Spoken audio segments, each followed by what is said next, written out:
मी सुनेत्रा अजित पवार गांभीर्यपूर्वक प्रतिज्ञा करते की कायद्याद्वारे स्थापित झाले आहे अशा भारताच्या संविधानाबद्दल मी खरी श्रद्धा व निष्ठा बाळगीन। मी भारताची सार्वभौमता व एकात्मता उन्नत राखीन।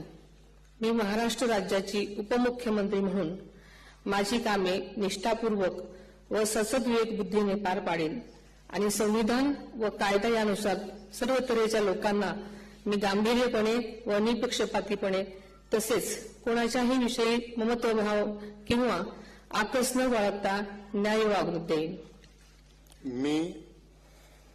मी सुनेत्रा अजित पवार गांभीर्यपूर्वक प्रतिज्ञा करते की महाराष्ट्र राज्याची उपमुख्यमंत्री म्हणून माझ्या विचारार्थ आणली जाईल किंवा मला ज्ञात होईल अशी कोणतीही बाब अशी उपमुख्यमंत्री म्हणून माझी कामे यथायोग्य पार पाडण्यासाठी आवश्यक असेल ते खेरीज करून एरवी मी कोणत्याही व्यक्तीला किंवा व्यक्तींना प्रत्यक्षपणे वा अप्रत्यक्षपणे कळवणार नाही किंवा त्यांच्याकडे उघड करणार नाही।